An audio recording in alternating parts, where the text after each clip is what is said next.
Hello. Hello. Hello, everybody. How Howdy doody. goes it? All right. First things first. Can everybody hear us? Uh, did they hear that? We need. Yes, we can hear you in the chat. Oh, I gotta refresh the feed here. There we go. This is just for like. I swear to God, if everything like doesn't work, I'm gonna die. It all sounds good on my end. All right. A yes is good. That's fine. That's great for me. Um, Oh. Oh, I can adjust my own okay, volume. so technical difficulties first off. I'll be 1 second. So this is my stream now, guys. I've usurped it. I'm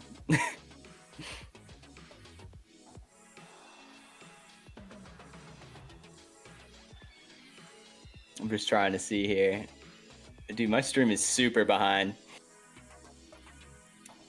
Oh, cool. All right. All right, so welcome to the Molo360 Podcast. I'm here with Sev. Hey. First and foremost, I would like to ask, who are you and what do you do? Kind of ask that to everybody. So yeah, I go by Sev. My real name is Brandon. And I make bleeps and bloops and sounds and other things that you might call vaporwave, if you're so inclined. But yeah, I'm a newer vaporwave musician, and just happy to be here, existing in this community. So that's little old me. Yeah. We met because of like Rosewood and all that, and like George Clanton, basically. George Clanton, just I mention him in every stream. He's brought us all together. It's true. It is true. That guy's a king. Definite king. What brought you to like make vaporwave? Well, so first of all, my indoctrination is all thanks to a guy in chat named Old Prue, my good lifelong buddy Mike. So he was the one that introduced me to vaporwave initially. We saw, when Slide dropped, he showed me Slide, and he was like, "Yo, dude, you gotta check out this album. It's really cool, and you'll like it." And yeah, I mean, come on, I loved it. Slide, everyone loves Slide. Great album, and I was like, "Yo, I need more of this." So a few months later, George, I was still living in Richmond, Virginia at the time. George played a show like literally a block from my apartment, and it was him, Surfing, Aaron Shadrow, Satin Sheets. He did a set as Esprit with Satin Sheets. Then obviously the man himself, George, and so that was like kind of my first like introduction into vaporwave. And as far as like the music making aspect of that, so like my freshman year of college, I was rooming with a kid who had Ableton, and he was showing me the ropes. I was super interested with what he was doing, and kind of just like he hooked me up with a copy. Won't say how it was procured, but we got it, and and basically like I was just kind of like messing around for the first for like a few years, from like 2016 to 2018, making dumb rap beats. Like that's what I wanted to make. And was just not really going anywhere with it. Wasn't releasing anything, didn't know where to put my stuff. I was getting no plays on SoundCloud. And I was like about to just like throw in the towel and be like, this music thing, it's not panning out. But when my boy Mike showed me Clanton, and we saw him live, and I just saw like his like energy, his pog, his His pog. His epic delivery of mega tunage. I was like, just it reinvigorated me, and I was like, we gotta keep it going. And so I made a vaporwave Twitter, like a few weeks later, and the rest is history, as they say. Mhm. Wow. That's awesome. Yeah, you have the 100% electronica merch on you as we speak, which I is do. nice. You gotta represent. I got the hoodie in the background too, in case I get a little chilly. I'll throw that on. Is it chilly Um, where you are? Dude, yeah, we had a nice string of like 70-degree weather last week, and now it's kind of like back down. Sorry, a little stuff in the throat. It's kind of back down into like, I don't know, like upper 40s, like Mhm. kind of more like winter weather at this point. But like I'm a big hat guy.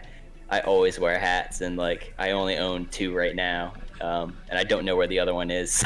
So we're gonna be wearing this one quite a lot. Awesome. I love hats. I have my Equip hat, but I'm not wearing it now. But yeah. Need an Equip hat. That'd be a nice add to the wardrobe. Yeah, anything Equip is like pretty awesome.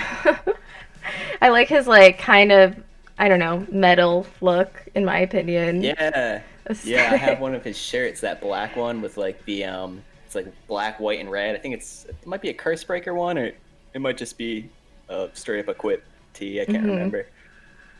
Excuse me. Yeah. But it's got fresh clothing for So show. so like what inspires you? As far as like my music goes, like what inspires me to make music.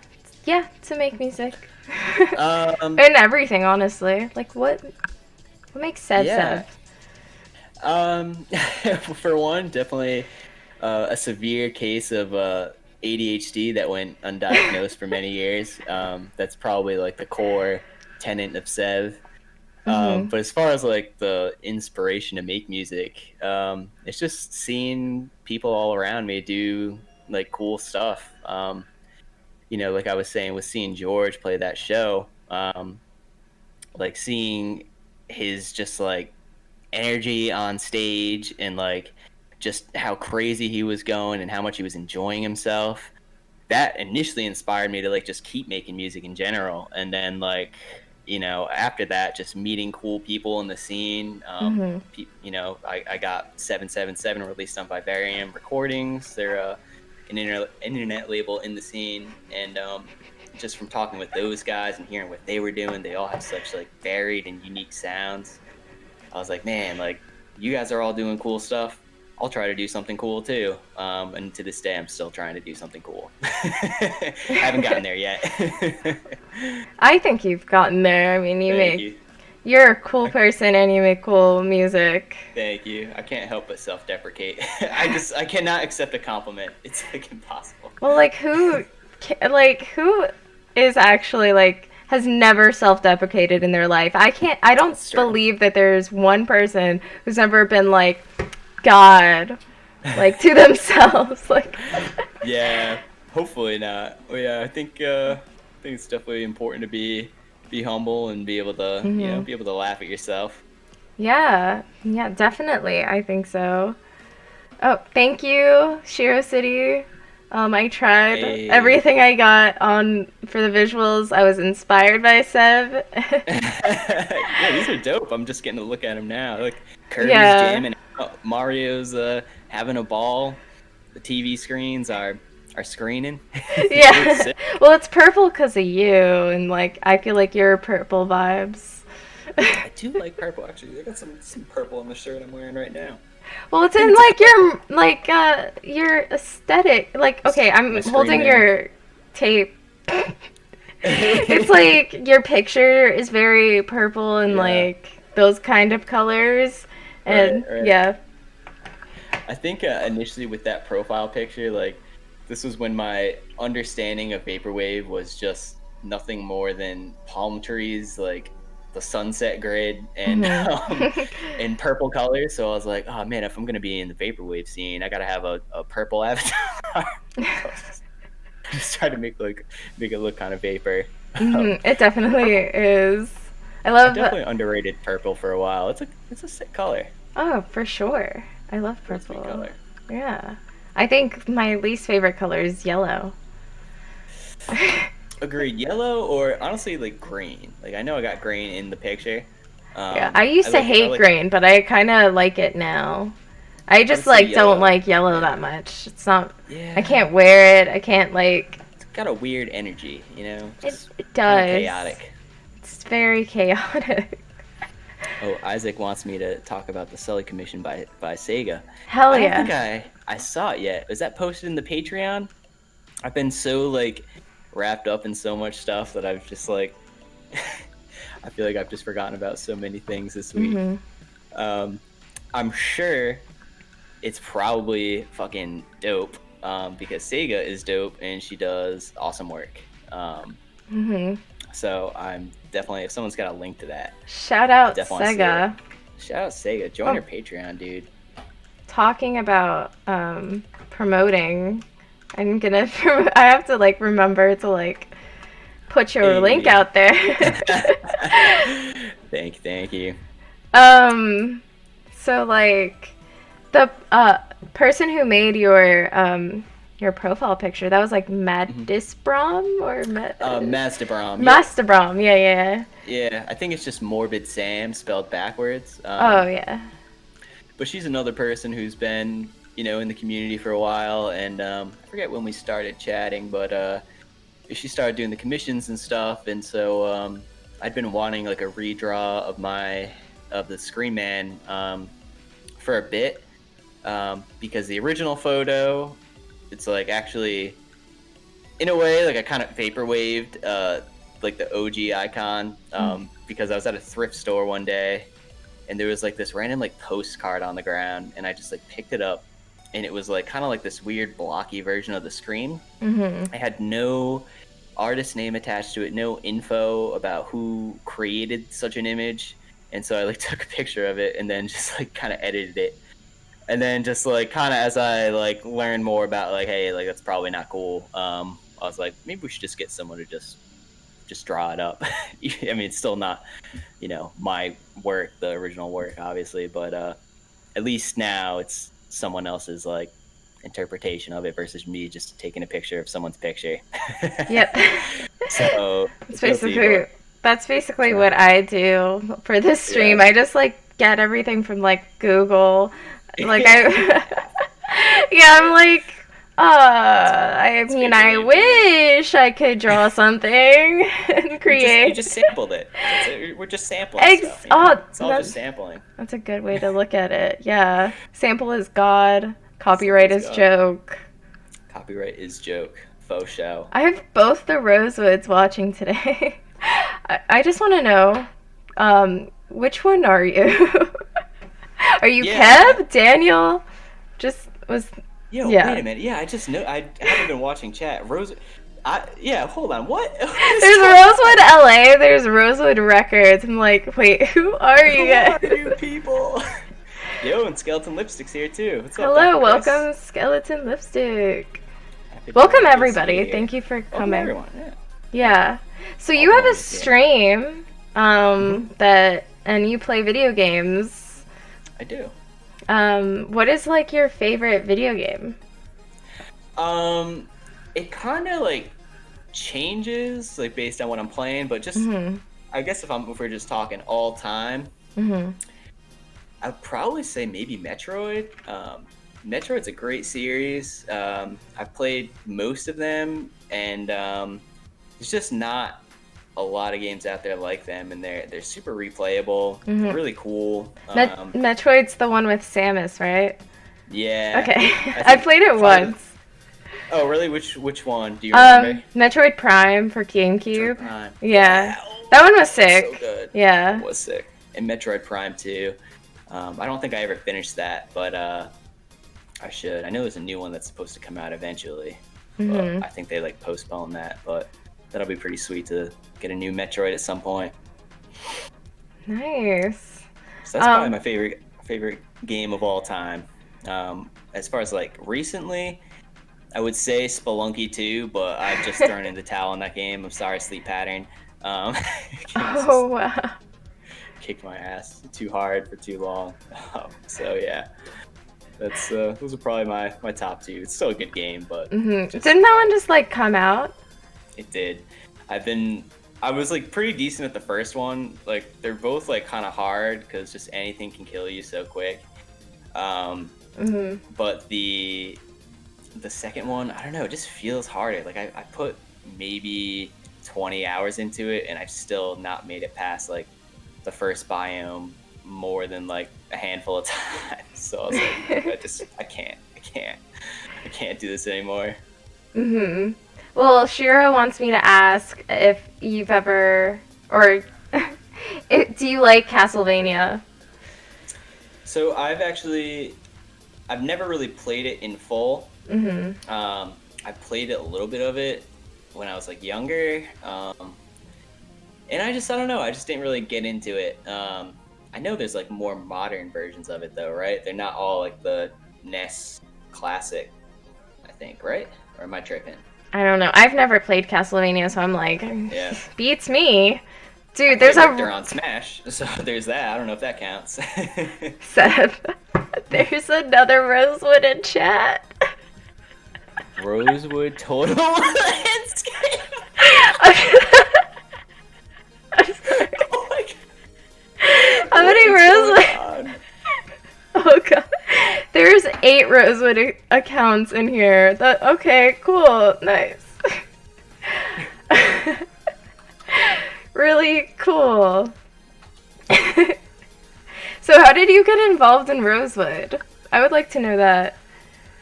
I actually think you were the one who invited me initially. Oh, really? Over the summer. So I met. I don't remember. I think so. If I remember correctly, I'm not gonna try and scroll through to find the message, but if my memory serves me correct, it was in the early months of quarantine, and it was definitely when Tiger King was still like not cringe. I think you messaged me and you're like, hey, you should join the server. Me and DS Dude are gonna get drunk and watch Tiger King. And I was like, oh, that sounds pretty dope. Oh my god. So yeah. And now we're doing streams, dude. Hell yeah. But yeah, that was when DS Dude. Huh? That was like when like Rosewood was kind of open. If people knew about Rosewood then, you probably could have gone in, but now it's like it's closed. We've kind of like tightened it up a little bit just to keep it from getting a little too crazy. Yeah, because it's. But what? Sorry. It's a lot of things. It's like. Yeah. I think the idea is like to be a label, right?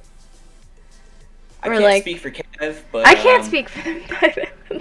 I think and maybe eventually. Yeah. That might be where it goes, but in the meantime, we're doing streams and raising money for charity. So hell yeah. Better. Yeah, we could talk about that right now. Like, Cure. Yeah, I mean, it's probably the elephant in the room right now. Yeah. So, yeah, Cure was scheduled for, before I get into more of the details about the show itself, Cure was scheduled for this Saturday, the 21st. But then someone told me that, Hyrith had just announced that they were going to be hosting I forget what it is, the Explore the North or something stream that's going to be happening the same time, same date as ours. It just got announced this week, and I just don't want anyone's. We could have maintained like schedule and just gone through with it as is, but like, I tried to message Joint and just be like, hey, is there any way we can like maybe adjust, work around each other a little bit? And he was like, oh, it's not like my stream, we're just like hosting it. I was like, that's fair enough, kind of a big ask. But he was super cool about it, and I understand how it is. Stuff happens. But I just don't want anyone's work to get overshadowed. Lots of people put a ton of time into their sets, and I want to make sure that we're raising as much money as possible for these causes. So just I commend you on that, because like not everyone is gonna like do that too, like because like when you especially since you guys had announced it like a month in advance, like not everyone would have. I think that people would have just been like, oh, whatever, we'll just like deal with the same date. But you were like, we're gonna discuss this and we're gonna like make a compromise, which is I just think we owe it to the people who who put a lot of time into this. And even Jornt was like, our stream is like a 24-hour loop. So the sets will be repeating, after they all cycle through. He's like, so, you don't have to move it necessarily. But, just in case, just, I don't want to like, I think most people will probably be more interested in that stream anyways. It's not like, it's not like a big deal, but like, I don't want people to have to decide like between two streams or whatever, miss out on something. So I think it's just best because to be honest, I want to watch it too. So yeah, it's a lot of people. Yeah, there's a lot of great names on there, so I definitely don't want to miss it either. Yeah, well, that's awesome. Well, the next week is fine too, and you guys, like, it is a fundraiser, and it's not like it'd be nice for a lot more people to show up. Right. And competing with a stream, it would probably deflect from the, like you said, Right. the meaning of why you are doing that, like why Rosewood is hosting a stream in the first place. It's like, it's possible to raise money. That, like, even like postponing it, we could lose some people. Some people might just miss the announcement. But I think there's a better chance still that we'll get as many people watching us. Assuming another stream doesn't get announced for the same day in the next week. But there's only so many days in a weekend, so stuff's bound to happen. But the causes themselves and everything, just like the inspiration for the event itself. Obviously our boy DS Dude, we all know, pulled many an all-nighter getting that first one done. Rosewood won. What was it, Rise? Is that the name of it, Rise? Yeah, Rise. Yeah. Yeah. Pulling that together, getting the final timeline set up, and I think he did visuals for how many? It was like 3 people or maybe more. He did a huge chunk of work, and he did a lot of work for the second one too. And I was kind of like, you know what? I kind of want to just like, I think if we leave it up to that guy, to DS Dude, to like just do everything, this kid's gonna get burnt out. So I want to lend him some assistance. So I was like, you know what? I'll organize. You put together a set, contribute visuals to another set if you feel up to it, and just do the final timeline, and hopefully just be able to sit back and enjoy it a little bit more. So like initially, it was mostly just to relieve some work from DS Dude. Yeah, we talked about that actually on my stream about like he was like working. Oh my god, he was working so hard on those fucking sets. Oh my god, he's a crazy dude. It amazed me. Has an insane work ethic. Insane. I could use like a 10th of that, honestly. Thank you, Smoke Duck, for following. Oh, yeah. What up? There's a Rosewood inmate. I'm so sure that's Nathan. Yeah, it says in it, so like there's. And he called me Sevlington. Yeah, that's either Nate or nah, not even. No, it's Nate. We got you. Nathan, if you're gonna make another account, follow me. Yeah, hit the follow. Hit the follow button.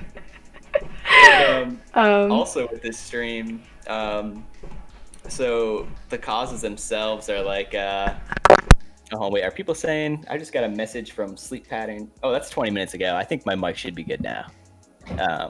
He just messaged me like 20 minutes ago saying, turn your mic up or I will cut you. So hopefully it's loud enough so I don't get cut. Sorry, Sleep Pattern. But the I made you so loud for myself. I was like, oh, I made you louder, and then I heard you, and I was like, my ears. Oh shit! I was sorry. Well, hopefully I'm not too loud. Is he better, or should I like lower him a bit? Let's give Chad a sec to catch up. Sev mic good? All right. Good. So ALS is that's the ALS Association is one of the causes we're raising money for.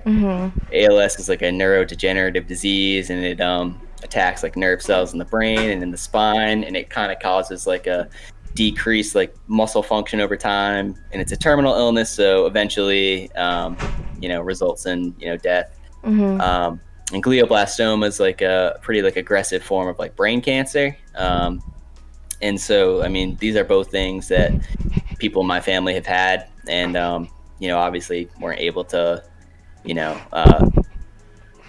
persevere through. So for the longest time I felt pretty helpless as far as being able to do anything about it. And so I was like, well, I mean, I have like a small platform now. I mean, we have Rosewood, we have people willing to help, and no better way to do some good. So I was like, fuck it. let's do a stream, and these are the causes. It was a no-brainer, and felt like it all just kind of came together relatively quickly. I mean, now that we're here, we got a lot of the sets in, and we're ready to go next Saturday. So yeah, that's Cure, and there's more coming after Cure as well. Yeah, that's beautiful. I'm sorry if you guys saw me like laughing while he was saying that. It was because I was reading chat. It's okay. I was reading chat while okay. Just what I'm not like.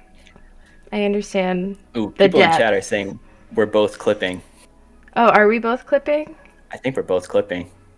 Hold on, let me. I have no idea what clipping means. It's like probably sounding a little crackly. Oh, okay. I think maybe we're good. I think maybe we're good. We'll see. we'll figure it out as we go. Yeah, I'm like, oh, whatever, it's fine. As long as, I don't know. As long as you guys can hear us. Exactly. Yeah. Oh, thank you, Chuck Loves Eggs. I'm honored. I'm just a little honored. Keep an eye on chat. A little tech honored. Yes. Do you like egg music? Egg music? Yeah. Egg. I don't know if I know what egg music is, but it sounds tasty. It sounds tasty. Yeah. I'd try some. Okay, thank you for letting us know we're not clipping. Thank you, Chuck Loves Eggs. What was like the first video game you ever like played? First video game, it was probably Smash 64 back in the day. I have very fond memories of playing with my brother and his friends. Once a year around Christmas time, my neighbors who lived straight over would have like a cookie decorating party, and all like the kids from the neighborhood or whatever would go over and decorate the cookies, and then we'd all go downstairs and play some Smash. And ooh, I love Smash. Yeah, so that's where I started my my Samus main. I remain Roy. He's my daddy. Yeah, dude, Roy's our boy. Roy's our boy. Oh, my first video game was literally Grand Theft Auto San Andreas. Oh damn, okay. That's nice. Yeah. It's one I never played until like years after it had released. I went back and gave it a shot. Yeah. It's a good game. It's fun. Yeah, it's a lot of fun. Lots of great memes. Yeah. Would you say that video games inspire you, your music? Yeah. Yeah, definitely. So, yeah, in general, I would say it kind of like wasn't intentional at first. Like when I made 777, I was just kind of, just making tunes. Obviously, I have one song on there two songs on there that sample video games. There's Mupresario, which samples, was it like Super Mario Bros. 3 or something? There's like a little like scene where there's a certain song that plays that I just chopped and screwed. And I did a cover of Dire Dire Docks, that little tune from Mario 64. But there were, V-Gang was telling me that there were other elements to those songs that were kind of video gamey. And I was like, oh, that's kind of cool. Maybe I'll like lean into that a little bit more. And then instead of doing that, I pivoted to like an all sample based like vapor funk album. Said, take that idea and yeet that and just do the complete opposite. But now, after that released, and I've been working on this for over a year now. And this was inspired by Equip's Curse Breaker, heavily inspired by that. I started my own video game inspired project, which is ever so slowly approaching completion. Been working on it for so long, and it's getting close. It's getting very close. The music is almost done. It'll need mixing and mastering, but there's a lot of video game like kind of components to that. A lot of like kind of retro, more like retro kind of vibes. Hell yeah. My whole thing was I wanted to kind of make a blend, make more of like a modern take on like a classic video game soundtrack for a game that doesn't exist. Mm-hmm. So I didn't want to go super like chiptune-y 8-bit sounds. I wanted to kind of add a little bit more Sev DNA. Mm-hmm. And I think I've struck a decent balance so far. So, I mean, yeah, I would say that video games definitely are a huge inspiration for me. And even once this is done, I'm sure inevitably I'll probably draw on some of that sound going forward. It's just fun music to make. I don't know why. Yeah, that's awesome. So are you planning on making physicals of the new album? Yeah, that would definitely be sick. I mean, I feel like a cassette release is usually pretty easy to get. Definitely I think getting vinyl. one. Hey, thank you. Oh, by the way, check your mail in a few days. You got something coming your way that's like months overdue. Yes! I know what you're talking about. Yes! Such a bad friend. I'm so sorry. I literally called you. I don't know if you saw, but I called you out last stream with Chief Elif. I was like,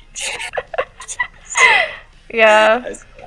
I finally just, I don't know what my problem is, dude. I just, every weekend I'd be like, oh, I'll get it out this Saturday. Because it's just like a little weird for me to get to the post office after work before it closes. And then every day Saturday would roll around. I'd like wake up, you know, just kind of lounge around. Next thing would be noon. I'd be like, oh shit, I need to go to the post office. And then I'd be like, oh shit, post office is closed.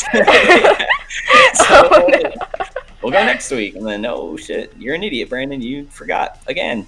So it's a good thing you aren't in charge of the label. Dude, like you're telling me, me and my friend Mike had discussions about starting one, and inevitably I was just kind of like, dude, there's no way I can be in charge of something like this. It's a good thing. It's a good thing you make amazing music and you don't have to worry about it. Yeah. So I did like even like a little experiment with some merch. I did a run of pins, also made by Sega Thank you, Octopus. Rose. And even with that, I just kind of struggled with like not even getting stuff out on time. I think there was one person who didn't get their order. I did mail it, but it just didn't come through. It just took me a while to get back around to it.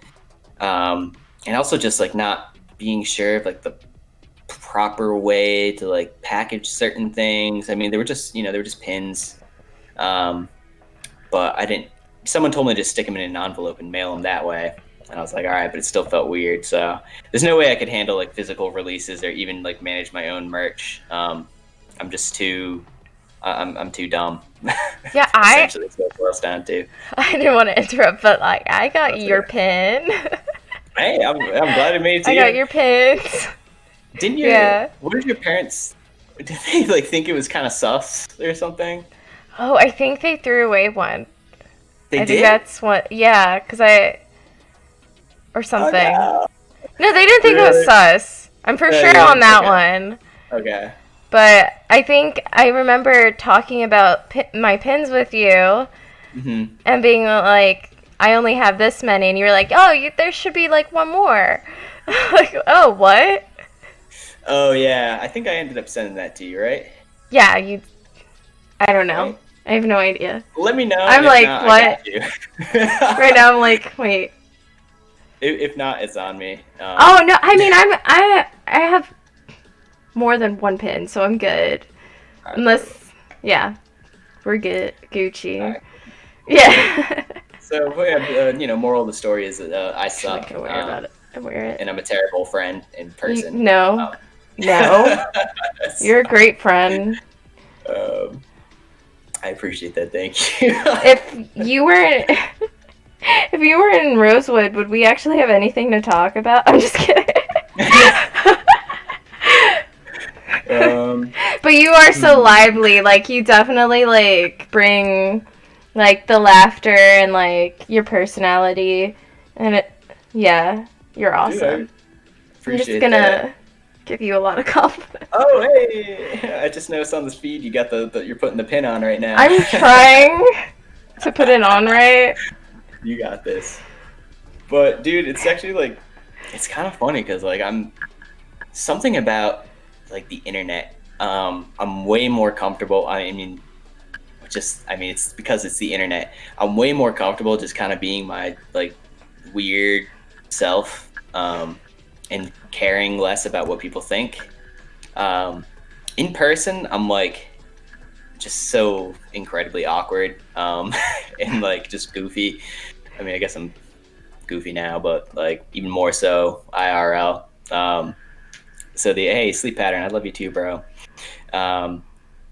But yeah, I mean, people always tell me, and not always, but I have been told by other people that I'm like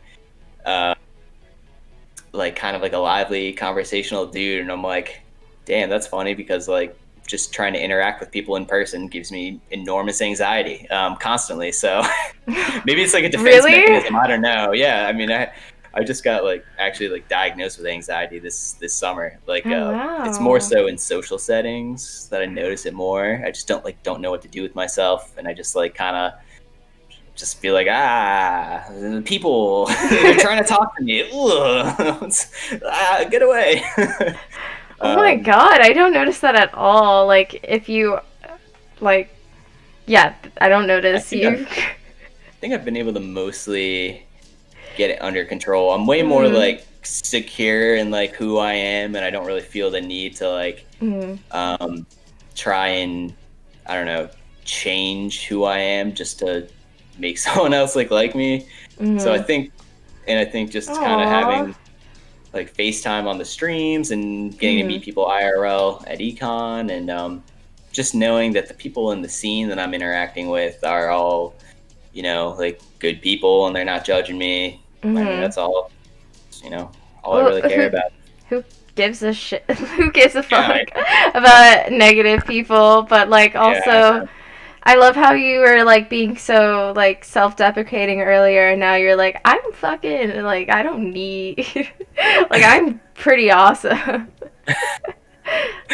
Oh man, I'll always stop short of giving myself any kind of credit or cutting myself any kind of slack about anything.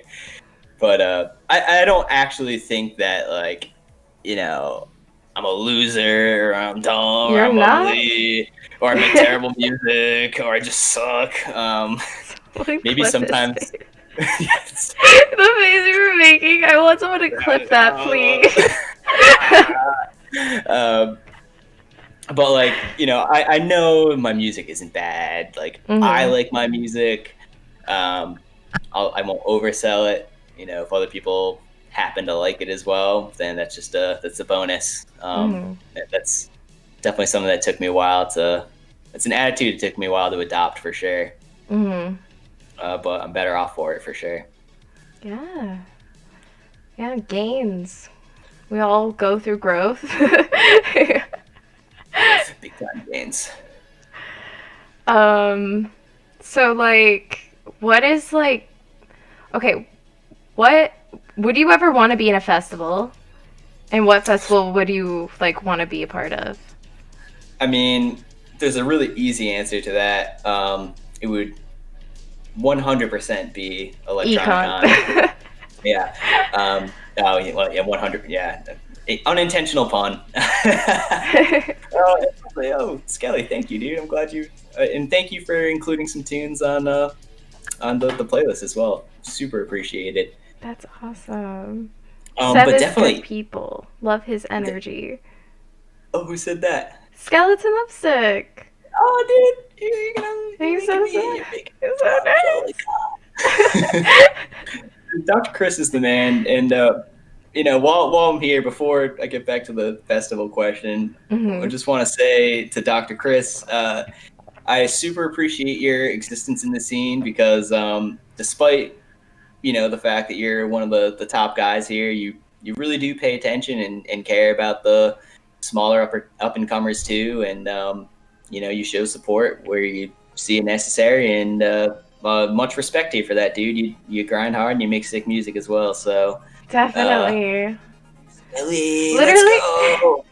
literally, like skeleton lipstick is like like everywhere, and like it doesn't matter if you're big or small, and it's so awesome that he supports like people who aren't that big in vaporwave.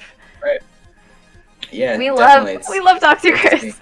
Stan. We love Dr. Chris in my house. Yeah, and this fucking house. But yeah, Econ. To get back to the question, Econ would be the one. Other than that, I don't even really know. I mean, I can't see myself fitting in at like a Coachella or anything like that. Anything like that. I think it's either Econ or bust for me. And it might be I might never get to play one. It might be. What about Virtual Memory? Oh yeah, Virtual Memory. I mean, any of those shit, like any vapor show. Any vapor. Whether it's Vapor Space. Ooh. STL. St. Louis, like with Ronnie. Oh, yeah. I mean, not like festivals, I guess. Those are not festivals. Those are just shows. But like that would be sick. Yeah, any IRL show, I'm down for anything. I'm so looking forward to having the chance to play live. Come to Brazil. I'm on my way. But at the beginning of this year, I talked to Ronnie and I was like, hey, some point next year, if you have an IRL show, I'm interested in coming out. And obviously, COVID goes without saying. But, getting to play these streams has definitely been good practice for moving to IRL. I was definitely, like in hindsight, woefully like underprepared, severely underestimated the amount of work that goes into putting one together. Because I remember, my first stream that I did was for Aurora Broadcasting back in May. I'd just gotten my 404, and like just learning the 404 while trying to figure out the best way to get my songs on there and formatted and everything, and then the whole recording process and getting the video and the blah, blah, blah, blah, blah, just getting all that squared away was way more work than I was initially expecting. So I don't know how that would have turned out. I'm sure I would have figured it out if I did have an IRL show to play, but I'm glad I kind of got to practice in a more controlled setting first. Yeah, I'm ready now. But it also keeps like your like momentum going, like with the album that you had previously released, and then you were doing all these like URL shows and stuff. It keeps you the momentum of Sev, and like you're still out there. Like, hey guys, I'm here. It has like this. While we're going through this, perfect way to put it, because like it's been such. Oh hey, PJ's here. What's up, PJ? Fighting Island in chat. Hello. Shit, I just totally forgot what I was about. Oh no, I remember. So this has been obviously a very dry year for music from me because I've been slowly working on the album. I've had a few compilations I was on, I think, like a remix here or there. But having the sets has been a good way to be like, hey, I still exist, guys. New music is being worked on, but it might not be here yet. But I promise you, I'm still here. Don't forget me, please. Well, it sounds like you're working really hard on it, and that it'll be soon, right? Or no? It's hard to say. I mean, I'm closer than I've ever been to being done with it. I guess like maybe I should just like give a little bit more of the, I don't know, like the nitty gritty on it. I mean, basically the songs are just about done. I have 4 collabs in the works right now that I just requested within like the last few months on some songs that I've just been unable to find the inspiration to finish. And once those are done, I mean, the songs will be done. I just need to go back and give them some mixing love, and I'm probably gonna send them off to get mastered. So the music itself should be done by the end of the year. It might just be a little bit longer before the final cuts are all ready to go and get submitted to a label and all that jazz. But I was initially hoping to have the whole thing out this year. That didn't pan out. I had. Is anything panning out for anyone? Yeah, no, exactly. Yeah. I feel less bad about it in that sense. Like the start of quarantine, like literally COVID, and I just broken up with my girlfriend of 5 years at the start of COVID, and then was like unemployed. So when I came home, I was like in a real rough spot, and my desire to make music, despite having like infinite amounts of free time, was just like, non-existent. And then I kind of picked it back up, got my mojo back a little bit, and we're good now. We're good now. We getting there. And it'll be worth the wait. I think it'll be worth the wait. Yeah, I mean, with everything you just said, like that sounds like I would just be like in my bed all day, every day. Yeah. It's unfortunate, but like it's kind of like it took me a while to kind of like pull myself out of that slump. But yeah, Rosewood was a huge part of that for me. Having people, and even before Rosewood, I remember Ognos started the Animal Crossing Vaporwave Discord. We were all playing Animal Crossing and just chatting with people for hours and hours a day, and just having people to talk to just it really helped. And then having like once I got into Rosewood and seeing everyone else like DJing and like being creative and whatnot, and just like hanging out and watching these streams together, that was another thing I needed to really get myself going and back on the path. I feel like I'm talking a ton. No, you're totally fine. Oh my god, talk more. Give me more. We still have like an hour and like 10 minutes or 17 or 12. I can't count, okay? Like let's forget that. There's probably no limit to the amount that I can talk. Yeah, you're totally fine. That is so sweet though. I would definitely feel you on that. I wouldn't be mentally been able to do anything if it weren't for like my friends and the people that I've met. I wouldn't have been able to do this if like I didn't have Rosewood, because I mean, like, who would I have on my podcast? Oh god, you're a super fan, dude. People know who you are. I am a super fan. I put so much effort into like supporting people on Twitter.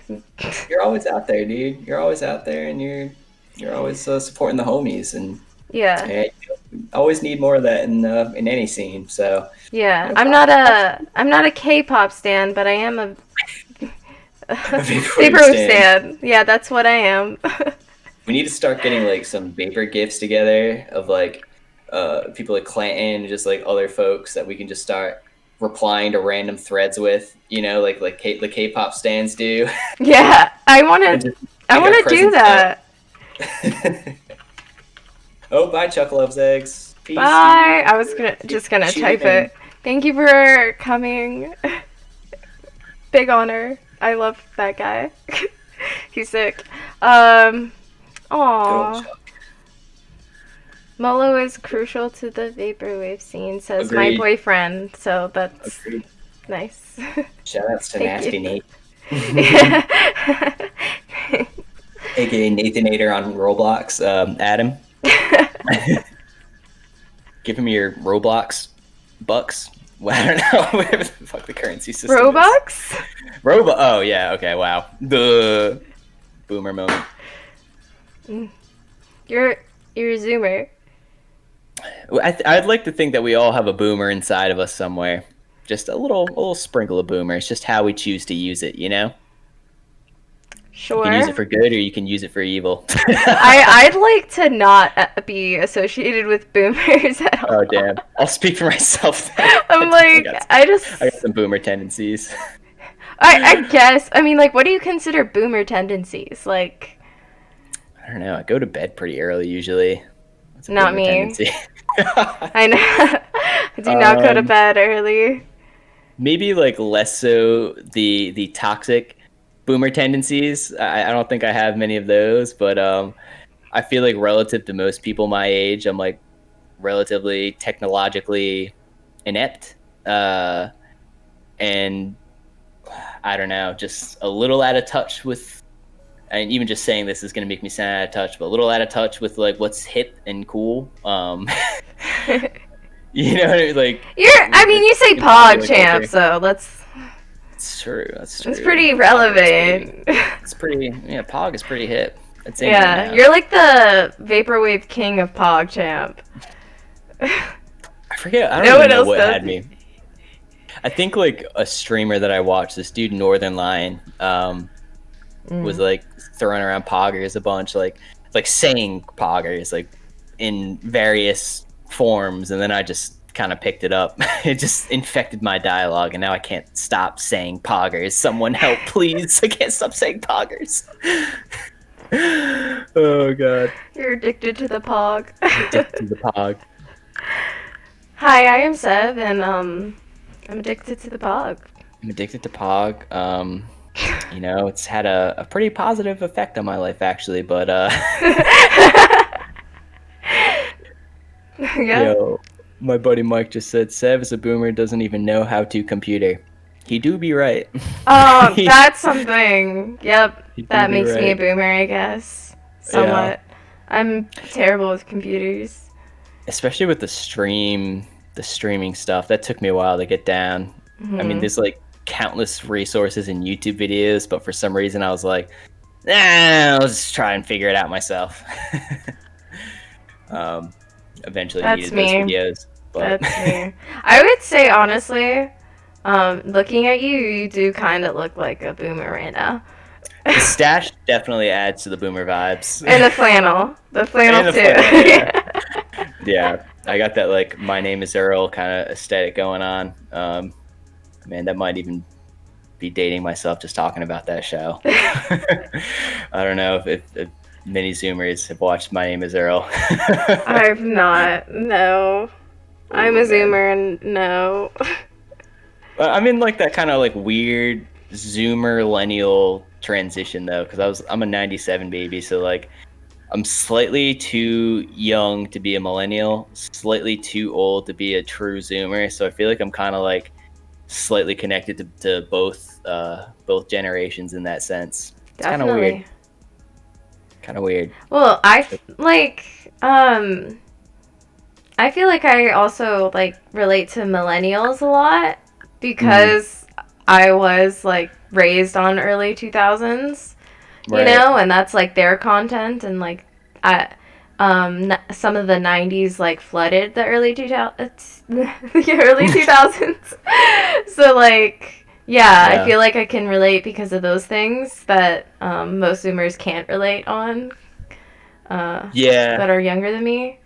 But I feel like we have a pretty similar situation life-wise as millennials too. Like the whole, you know, rip on millennials is that they live with their parents, you know, like live in their parents' basement, are unemployed, have no credit, no job, can't get a job, burdened with student debt. And I feel like we're kind of in that exact same situation. So we got solidarity on that front, at least. That's true. That's where I'm in my parents' house right now. Same, me too. I do have a job and I do have credit though, so we're making moves. I take care of my nephew. That's my job. Are you on your second beer? Or first? Oh, third actually. I had one when I was recording a set earlier. Yep. Oh, okay. Well, I was talking about like as we were going, you know. Oh, second since we started, yeah. Yep. Yeah. Don't worry about me. I'll be good. You're fine. Yeah.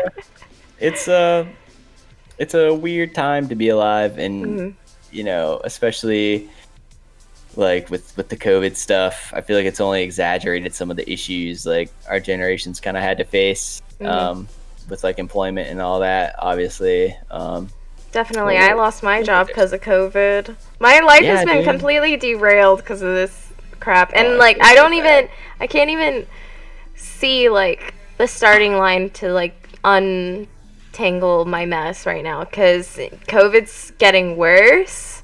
And I still live with my parents, so I still have to respect them. So this whole thing, like, I'm talking about myself. But, with me, it's like... because I live with my parents, they don't want me to, like, work. They want me to stay home and, like, not give them COVID. That's understandable, though. Yeah, I mean, I'm very privileged, but it's like... It definitely stinks, though, because, I mean, you were doing something... You were a hairstylist, right? Yeah, I was working on my career path, and, like, now, like, that has been completely derailed, so it's been, like, I feel like I'm doing nothing, but I am trying, you know, like, to have some semblance of a life. I mean, honestly, I think doing this podcast on a regular basis, I think that's sick, you know? You got something... Because, like, when I wasn't working, the first thing for me was, like, establishing some kind of, like, routine. Like, when I was, like, super, you know, my life was super fucked up. I mean, still kind of is, but, like, much less so now. It was just, like, kind of having a routine and just having something to, like, kind of keep me going. And, you know, I mean, at least, you know, you got this and you got the homies to hang out with and you're, you know, stuff might be up in the air right now, but we'll get back to normal eventually. Hopefully sooner rather than later. But I feel for you, dude. It's a terrible spot to be in, and you were doing something that you liked a lot, and I'm sure we're very good at, and still are very good at. Thank you. I need to practice. There'll be no shortage of hair to cut in style. You know, that'll never go out of business. True, exactly. I just want to, like, reflect on this comment that Skeleton Lipstick just said, because I feel like it's a lie. I'm Gen Z. Skeleton Lipstick. Wait a minute. Gen Z? What? We got an infiltrator here. First of all, are you? Second of all, He's definitely not, because he only just got a Twitter within like the last couple I'm not ragging on you, dude, I swear. You're better off for not having one for so long. Yeah. I don't even know when the cutoff is. I think it's like, people tell me it's like 96. It's 96. Some people tell me it's 97. Yeah, 96. Well, I mean, if you look it up on the interwebs, it says 96 is the cutoff. 96. So, like, people who were born 90s... Well, there's actually a month, I think. I don't know. I think it's... Whatever. I don't know. It's 96. It's weird that, like, it didn't start or, like, stop at, like, the new millennium, you know? Like, it stopped, like, kind of a few years before. I don't know. Like, I would have thought, like, 1999, that would have been the cutoff. And then 2000, Gen Z. You know?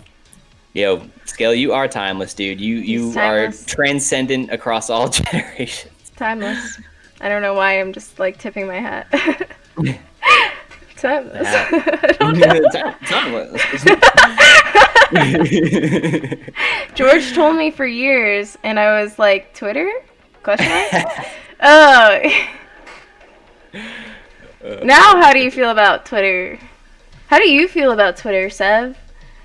I spend way too much time on it, and especially since COVID, I've been way too online to my detriment. It's fun, and I've actually been having a lot more fun with it since I started this music thing. And it kind of just makes me reflect on, like, what I even used Twitter for before I had something to, like, promote or, like, network. I was like, what did I even talk about?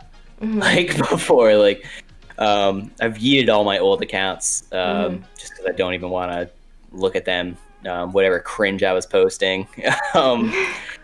But no, I like it. It's cool being able to interact with people in the community.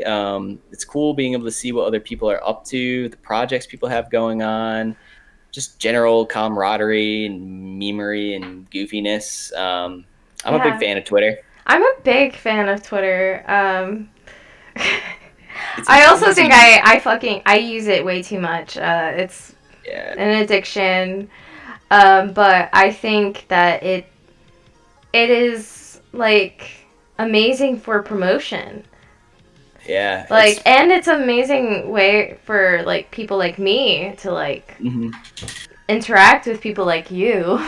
Right. Like musicians and artists that we adore and stuff. Like we're able to have that communication and stuff. Like where you like at a time like this, you can't like have an IRL like connection like that. Like cool. That's like, I mean, it's an easy way to waste time and wasting time. Yeah. great song. Check it out. Space World by Nathan. And Rail. And Raleigh? And Raleigh, yeah. The favorite pasta. I definitely, sometimes I tweet too much and like I'll like smoke weed and then I'll like kind of be scrolling through Twitter. Oh no. And I'll like, for whatever reason, just kind of look through some of my other tweets from the day and I'll be like, I just like make myself cringe at myself. I'm like, you just like, shut up, dude. You're just you can't do that. You can't do that. Like, you cannot look back on Twitter like that because I know. It's you know, it's all good fun. It's like someone's out there like judging every tweet I make and being like, damn, this dude's posting cringe. Wow. Thank you, Dr. Mibs Quackster. Ooh, hey. Thank you. Drop a follow. Nice. But yeah, it's definitely been really important. Like, I don't even know, how would you even go about promoting your music without even just like the internet in general? I mean, it's all word of mouth, you know, handing out flyers, posting signs and stuff somewhere. This is just like the easiest time to get into it, and it's just so much more accessible now with like streaming services and just, you know, everything's just a click away. And so I would say, you know, just the internet in general, just even beyond Twitter, is, you know, obviously super beneficial to the scene. Yeah, I think so. There's some negatives, but I think they're outweighed by the positives. Yeah. Oh, thank you, Unspeakable.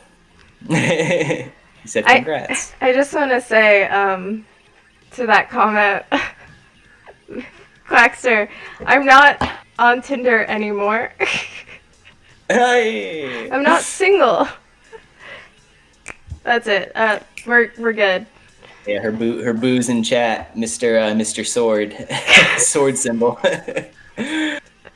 Chiro asks, Brandon, will you take a bite of Vegemite on stream for us? Sure. Do it. Really?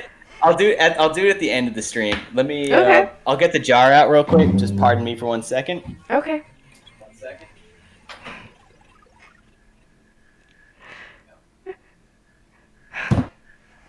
I keep it in my closet, so no one robs it from me. But here's the Vegemite. We'll take a nice scoop of that at the end of the stream. Fuck it. It's been a while. Maybe I'll like it now. It'll be good now. Yeah. I dare you to make eat a whole spoonful. A whole spoonful? Yeah. Challenge accepted. Sweet. Awesome. Let's go. I can def do that. Such a weird, I don't even know what, like a condiment. Its existence is just so strange to me. But I gotta put it to use somehow. I'll show you how much is still left in here. Like, barely even put it. I mean, I guess that is a pretty sizable dent, but like, there's no way I'm gonna finish it. Well, didn't you? I understand the dent because you freaking put it on like how many slices of bread? I think I ate maybe like 9 slices of Vegemite toast. Oh my god. Yeah, that was... How was your throat afterwards? My throat was actually fine, but I was extremely really nauseous for a couple hours afterwards. And more than just like the nausea from the Vegemite, I was just so fucking like full and bloated from all like the toast, like the carbs. It's just so heavy and just takes up so much space in your stomach. Mm-hmm. And like I didn't eat lunch that day. I waited and tried to build up an appetite, and I could still only eat like 9 or 10 pieces of toast. So yeah, so that was interesting, and it was pretty nasty. I think I might have been using too much on that toast, but I don't know. It's got a lot of vitamin B, but I'll tell you, the next day, for whatever reason, like I felt like shit afterwards, but the next day I felt fucking great. Like it'd been so long since I felt that like alive, but I was just like up and at it, and I was like all chipper and fucking loving life. So maybe there's some secret powers to the Vegemite, you know? The Aussies are onto something. Like, yeah, like, that makes no sense because it's a lot of bread that you ate. Wouldn't that make you feel like a fucking anchor? I would think so, but I don't know, dude. Maybe just like once I digested it, it was just good. I don't know, but definitely after that stream, I felt terrible. Hey, my homies Nick Frav and Zerok, aka Ray, are in chat. What's up, homies? Maybe COD later. A little gaming later. Ooh, you got the Vegemite. Vegemite. I think the Aussies are onto something for sure. Yeah, the Australians are freaking cool. Like, they're always... Wouldn't you agree? I don't know. I've met a couple Aussies in my lifetime, and they always seem like ready and like always traveling and like super cool. Super cool. Yeah. They're like life. Aussie. We got this. Oh, sorry. Go ahead. They're like life. We got this. Like yeah. They look at life in such a different way than any other like people from a different country look at it. I guess, like, if you live in a country where just about anything can kill you, like from weather to insects to animals, I guess it'll definitely give you a certain perspective on life. Yeah. Yeah, every dude from Australia I've ever talked to, I mean, it's only been a few, but and they've all been from the Vaporwave scene, but they've always been just hella fucking chill, just doing their thing, staying in their lane, vibing. Yeah, for sure. Your friends are asking about COD later. COD later, boys. I'll be there. I bought the new Call of Duty Black Ops Cold War. Did you? Oh, yeah. Yep. Yep, that's what we'll be playing. Dude, it's been so long since I played a Call of Duty 2. It was like, it took a little bit of adjusting to get like back into it. I'm still pretty garbage, but like I can definitely... and sometimes hold my own. I'm garbage. I'm garbage at everything. Like, I play video games to have fun, okay? Well, dude, part of it is, like, I think just people on average are, like, way better at video games than they used to be. For sure, because it's becoming a lot bigger. Like, now everybody's playing video games. It used to be, like, only losers or people who just... nerds, yeah. Yeah. No, but now you can make a living doing it in the pro gaming sphere, and you got streaming and all that. So like, I'm definitely at a disadvantage coming in, but we'll get there. We'll get that rust off. Yeah. Yo, Isaac asked, tell us the story behind making Slink E. What's Slink E? Oh.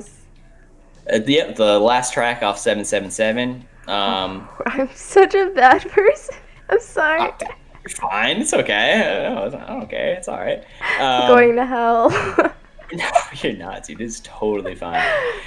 Yo, Mike. All right, hold on. First, Mike's talking smack. Sev's garbage at COD. All right, kid. Fucking 1v1 me, dude. Quick scopes on whatever the small map is in this new one. I got your fucking number, motherfucker. Oh yeah, Slinky. Completely. You tilted me. You tilted me, Mikey. You got in my head. Congrats, bro. But I honestly, I have no recollection of making that. I have no memory of making almost any of those songs. Really? Anymore. Yeah, like I don't. especially Slinky. That one just kind of came out of nowhere. I remember making Hickama, the first track, and I remember making Interstellar, because those were the first two songs I made off 777 before I knew that I was going to make 777, before I had heard Vaporwave. That was all in like 2018. But Slinky, God, I have no idea how it started. I mean, I know like the name, like initially I was going to name it Just Try. I don't know why. Kind of cringy thinking about it now, but I think it was actually my ex who came up with the name Slinky, and I was like, all right, I'm not just gonna name it Slinky. Oh, we'll name it Slink Dash E. Yeah, there we go. Put a little spice on that name. A little on it. Yeah. But it kind of makes sense in a way, because so after like the intro and it, the main beat drops, there's kind of like the synths that kind of pan back and forth from left to right, and there's like a lot of delay. It's like like kind of a vibe, and like I don't know, something about that kind of just reminds me of like a Slinky getting like kind of like launched back and forth or something. So I guess, I mean, it's a terrible story behind the song, but that's the story, Isaac. Sorry that it kind of sucked. I thought it was a good story. I liked it. I enjoyed the ride. Terrible at naming songs. It's naming things. Yeah. I love you too, Mamishka and Tech. Hi. What up, Tech? How's it going? Takes out beer. Cheers, man. Cheers. Be like, who the fuck is this guy? Oh god. I'm sure Tech Honors knows who who made 777 is. I mean, I don't know about that, but I was definitely super into the alphabet tournament this summer. I was all up in those comments. Well, I mean, you and Vapor are pretty buddy. Can I like talk? Buddy. Body. Body. Yeah, sorry. Yeah. I see you guys engaging a lot on Twitter. I don't know if I'd say that. I don't think it's just me. He's actually like he's not like super active on socials, but he seems like a kind of guy who's willing to talk to just about anyone.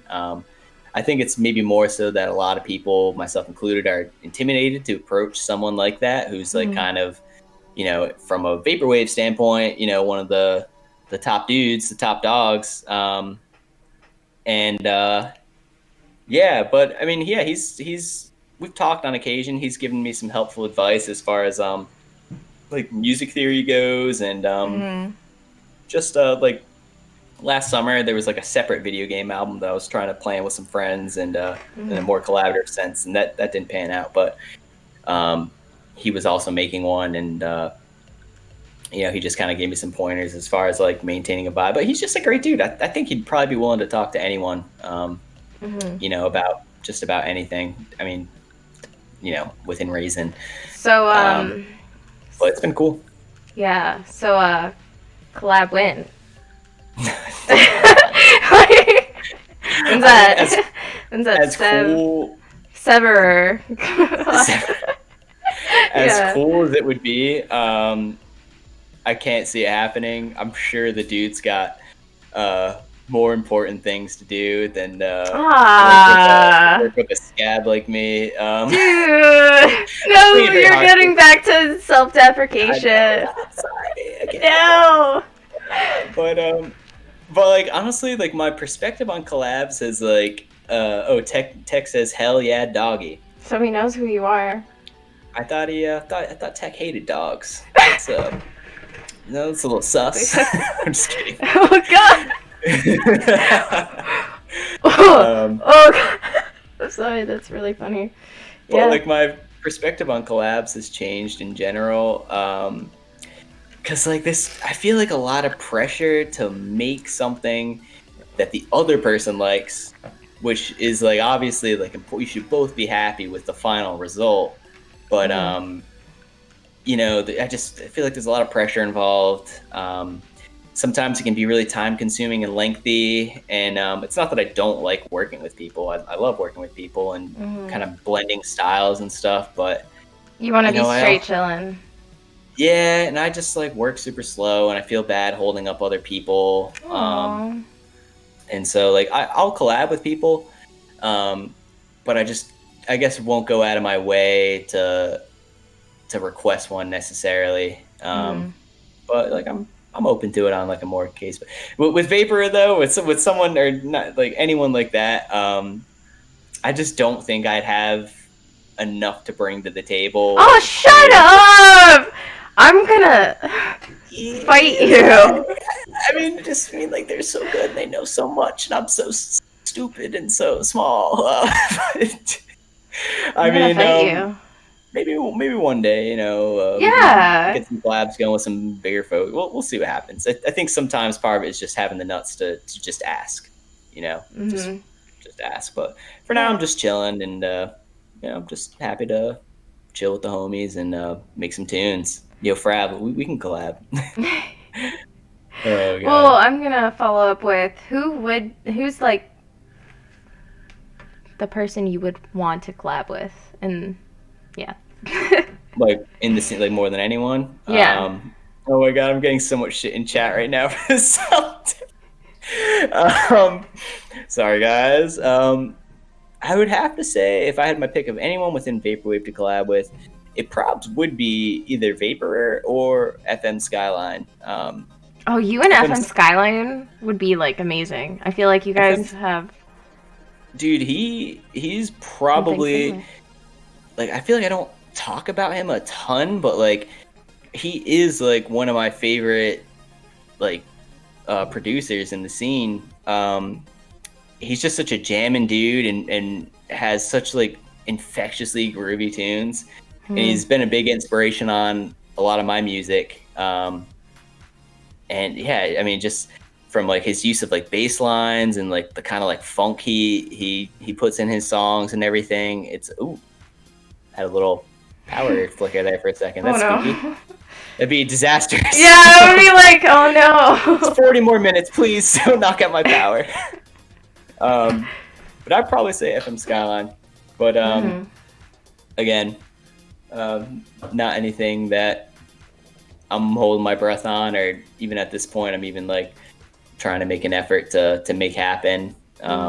Just kind of want to get my grind on, you know, improve my skills, and you know, maybe when I'm a little bit more, I don't know, when I have a little more knowledge under my belt, maybe that'll be a better time to maybe just take a shot and reach out to some people. We'll see. I think you're golden right now, and it's just up from here. Thank you, dude. Thank you. Yeah. Yeah, FM Skyline collab needs to happen. Yeah. Dude, yeah, his music is just too good, dude. Eventually, like, I do want to try and make like a MIDI wave album inspired by the likes of like Eyeliner, FM Skyline, some of Stevia Sphere stuff as well. I've already kind of experimented with a few tracks like that, but it's hard to kind of strike the balance between that kind of I'm saying corny, but I don't mean their music sounds cool, but like that kind of like the sound that MIDI wave is trying to encapsulate, like that kind of like cheesiness to it, but make it sound like good. Like it's not like actually like a corny tune. Like, and that's what they do super well. They make really like catchy songs that are not corny, obviously, but they have like some of those kind of like, you know, retro, like kind of, you know, little. I don't even know what the word would be. Just like a little like, you know, like a little like quirkiness to them. That's endearing. I love you just acting it out when you don't know the word. You know, just like, you know what I'm saying? It's like a little shoulder wiggle, you know, that's the the body language talk. Yes. My boy wants me. Oh, sorry, go ahead.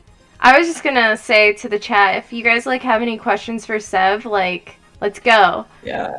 Bring them out. My homie Mike wanted me to talk about River City. Oh, go. I saw that earlier.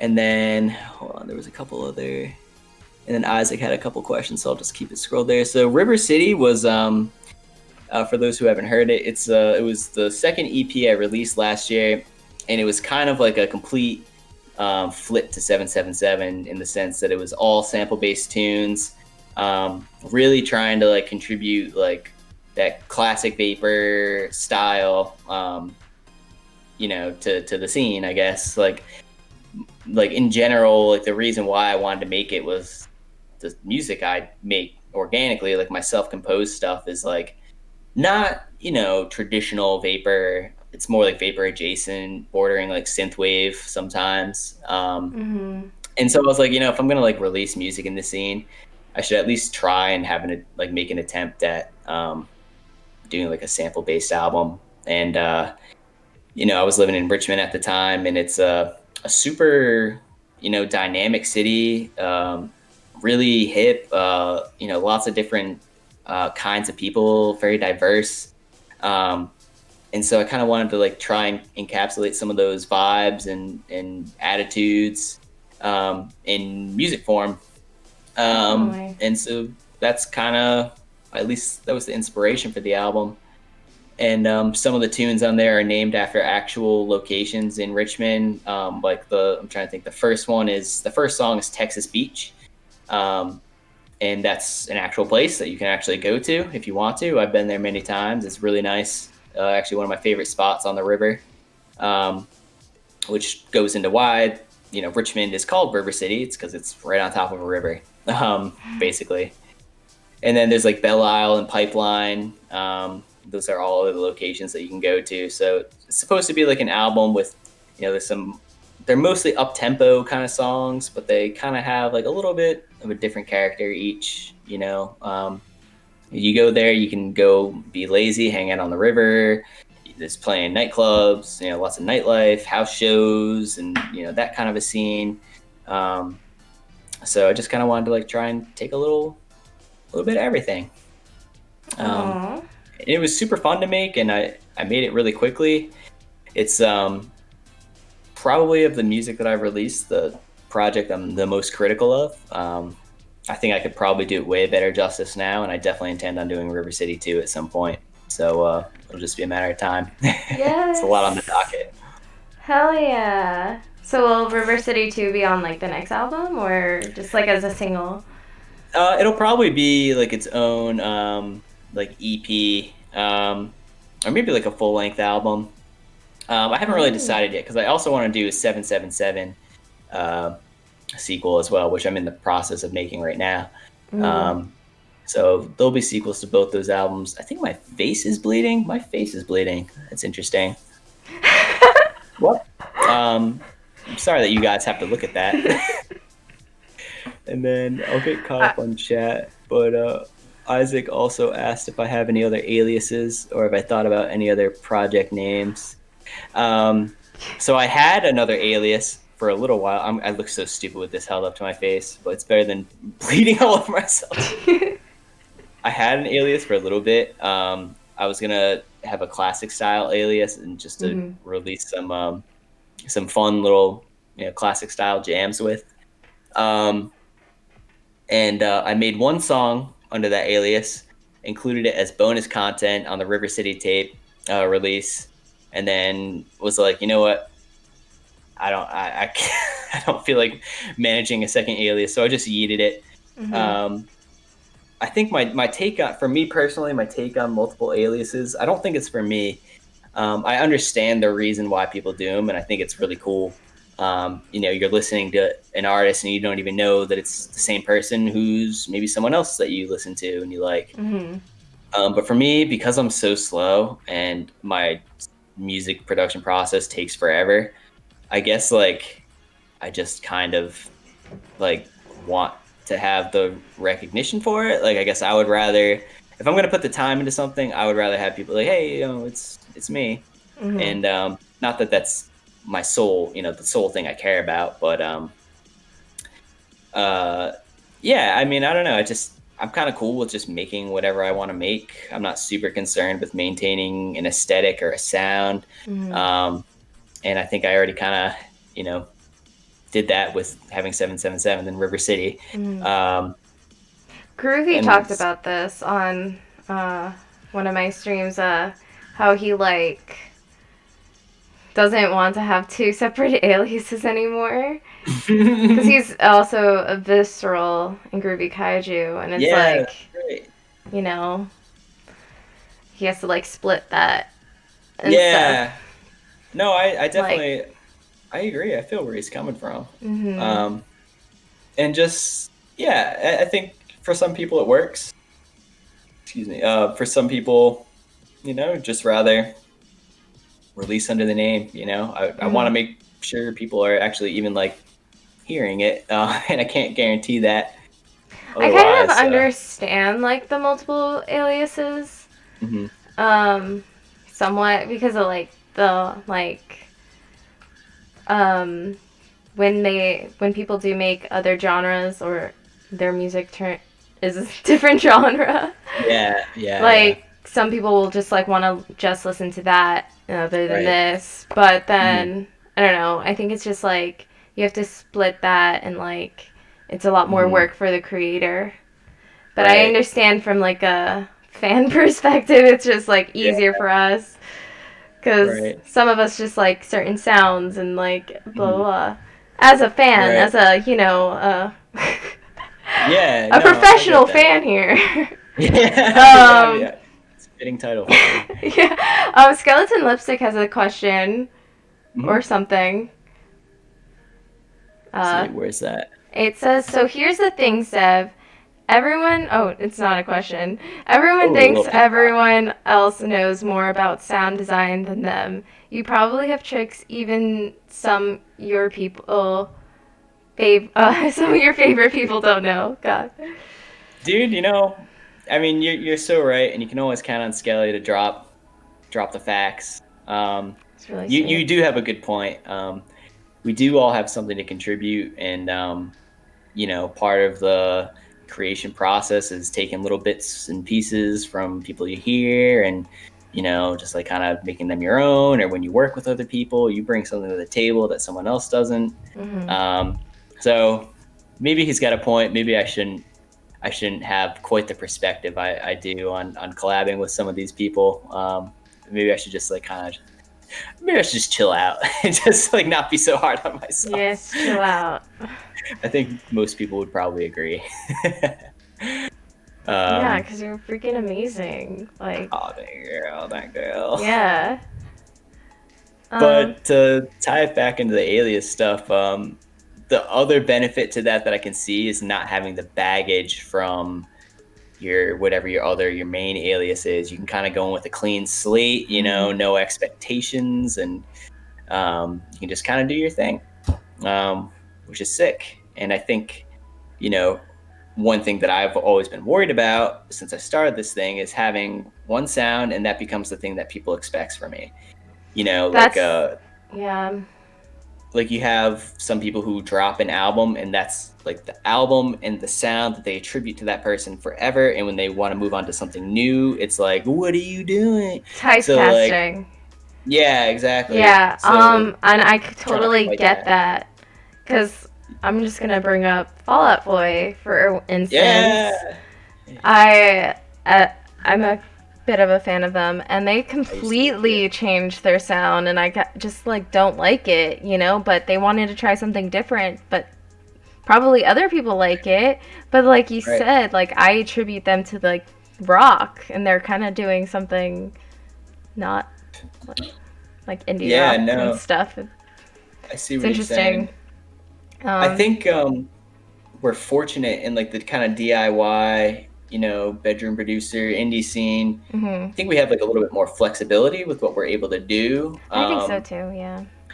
Because with like popular music, there's so much more of like they want like consistency, catchy jams, and then just to consume. And it's not necessarily a bad thing. I understand people like a Money's a certain great sound. thing. Yeah, I wish I Money. had a whole hell of a lot more of it. I'll tell you that. Don't have a lot of that right now. But so that's kind of like my attitude is I'm just Mhm. gonna make whatever I make, and in doing so, hopefully people will never really know what to expect. But hopefully, what they can expect is something that was made with love and that's relatively enjoyable. Mhm. So yeah, I mean, like so we had 777, we had River City, we got the video game project. I had plans to do an Italo disco EP just for shits and giggles. Mhm. And then that MIDI wave album.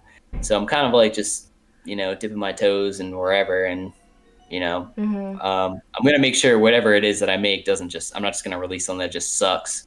I'm gonna make sure that it's like good. You should People just, may not. Yeah. yeah, like that's a good mentality though. It's like whatever's good, like whatever Because the that's hell fine. you want. Yeah. And your main priority is just I want it to sound good and I want people to Yeah. like it. Right. But I And mean, that's you just fine. want I guess like positively, like who cares if Right. people like it? I mean, oh god, I'm like thinking Yeah. about No. this. It's like who cares about the people who don't like it and just care about Right. do you feel happy with what you produced? And yeah, Agreed. whatever. And I think just the the nature of dabbling in different genres. Some people already will not like that genre. So Mhm. say I release an Italo disco EP, and a potential listener doesn't like Italo disco, they're not gonna like the album. Mhm. But in this way, I'll have a little something for everyone, and it's been really helpful with the sets because I've had different shows I've been a part of with different vibes, and I've been able to kind of draw from different tracks, different projects, and put something together that's a little bit more tailored. I'm running out of music to use, so probably be taking a hiatus for streams for a little while until I have more music to play, at least until the album drops, maybe. But that's my take on aliases. I feel like I had a really long-winded approach to that question. It's very on brand for me.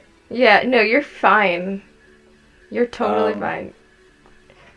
Sleep Pattern said, "Where's the video and what's the weirdest smell you've ever smelled?" I'm not sure what video you're talking about, but I can definitely answer the smell part. It's probably Vegemite. Vegemite might be the strangest smell I've ever smelled because What does it it's smell just like? like it's gonna sound weird, but it smells salty. Like I know salt is odorless, but it smells salty, and I don't know, like a mixture of like salt and like yeast. Obviously, there's yeast in there, and like soy sauce, and like a beer that's been left open in like the baking sun for like a week. And you Some combination of that is and what. you ate 9 slices of bread with that shit on it. Oh, the That sounds video I owe terrible. you. Sleep Pattern. Sorry. Oh yeah, and I did. Yeah, the fucking 9 slices. Oh my god. That never happening again. But I do owe a spoonful at the end of the stream. I've not forgotten. Sleep Pattern. The video had just finished uploading prior to the start of this podcast. I will be editing it after this podcast. So I got you, homie. But oh, and Isaac. Sorry, go ahead. No, you go ahead. Isaac asked, "What was my experience like at Econ?" It was fucking dope, to say the least. Dude, I saw a pic of I think James either retweeted it or tweeted it, but it was a picture What of was the James and like other people. I forgot who Yeah. else, but you were in the photo, and I was like, oh shit, dude, it's Trash Ghost Seb. was in there too. Yeah, I think Seb. I mean, not Seb. I think Trash Ghost tweeted it. James retweeted it, and I was like, Yeah. oh, yo, it's you. Yeah, There you are. Trash Thank you, Ghost, Jacoby. DM'd me on Instagram and he sent me that picture. I was like, "Oh shit!" I think I was waiting for James to sign my "I'll Try Living Like This" tape. So I think I was just mostly lurking there, not like participating in the conference, just patiently waiting, not trying to intrude, waiting for my chance to get this Vaporwave legend to autograph my physical release.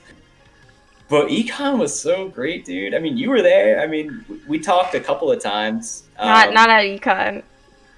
Well, not at Econ. No, the night before we got a chance to chat a little bit at that "Baby's All Right" event. Yes. But it was so surreal, and I think most people would probably say the same in terms of like just you saw these guys, and I can only imagine how it was for the fans and artists who've been in the scene way longer than me. Mm-hmm. You've been a fan of these people for so long, you don't know what they look like, and then it's like, oh shit, that's fucking 18 Karat Affair. Like, I didn't even know what he looked like, and he was at the tape swap the day before Econ, and I passed him a few times, and until that Baby's All Right event that night where he played, that's when it clicked, and my buddy Mike was like, yo, dude, we saw 18 Karat Affair. 18 Karat Affair. I botched that. At the tape swap, I was like, oh shit, what? But it was just such, like, in general, the whole day was so wholesome. The vibes were so good. The music was great. It was cool getting to meet people from the fan club, people I've been talking to online. What would become part of the Rosewood fam. Mm-hmm. I signed my first autograph. Oh shit! I think it was P-Bar. Nice. Came up to me and asked me to sign his copy of Private Suite that I put an ad into. I was like, oh fuck, no way. Ooh, So I have a question. Did you get one of Ronnie's Zines? I did, dude. I still have it Hey. upstairs. It's in a box of stuff that I packed up when I moved from Richmond that I've yet to unpack because I'm a lazy piece of garbage. But it's still up there, and I'll treasure it forever. Aw, I wish I got one, but I wasn't part of the fan club till after Econ. I didn't know anyone till like Econ, so. What a great introduction, though. I know. You know, Honestly though, like no better blessed. place or way to get into it than just being with being surrounded by positivity and great music. My friend Mike and we were so dead set on being the first ones there. Mhm. We woke up at, like, I don't know, maybe around like 8 a.m. the day of Econ, and we headed over to the venue, and we got there, like, I don't know what time it was. It was like 10 a.m. Just way too early. No one started showing up until like noon, I would say, and it was hot as shit that day. Oh my god, it And was so hot. so we fucking cooked out there for hours. I remember when Ronnie came up with the pizza, and I gave him. Pizzas. Yeah, I had a slice. I gave him a hug, and he was like covered in sweat. Like, I felt like it was like. I felt like I was taking a shower when I hugged him. Yo, that's blessed sweat. He could probably sell that shit, honestly. It's got some great energy attached to it. Mhm. Oh my god. Dude, it ended up too. We were lined up at like the wrong door. No way. We were lined up at like the big garage door that opened up Mhm. at like the bottom of the stairs from the roof. And so after like a few dozen or like a dozen or so people had showed up, they started lining people up at the right door, and they're like, hey, you guys gotta move over here. And we were just like, oh, okay. And so we flipped, and we moved from first in line to like 12th in line. And we were just kind of like, oh my god, why did we do this? We were right there. We were at the wrong door. Oh my god. But it was chill. We got to talk with Omna Limbo and Crystal Eternal and a few other guys, and the fan club fam ended up being right behind us too. Mhm. So it was fine. Oh my But we got to God. meet everyone. We got to see George walking in. I forget if it was, I think it might have been Mike was like, hey George, what's up? Hey, like, how you doing? And George was like, hello. It's like, He and we was just started dying. Oh my god. like that's what amazed me was like how George was just like out there, just like hanging, chilling, like, hey, what's up, guys? No. Like super stressed though. Like I'm saying it like he was having a lot of fun, but he was just like He looked very tired. overwhelmed, Mhm. tired for one, and just overwhelmed by Mhm. like the reality of the situation, that this huge festival was something that he put together, and that there were that many people there. Mhm. And like super happy for him for having pulled that off. That dude's a fucking Legend. Absolute legend. Thank you, George Clanton, for literally like George. everything. Dude.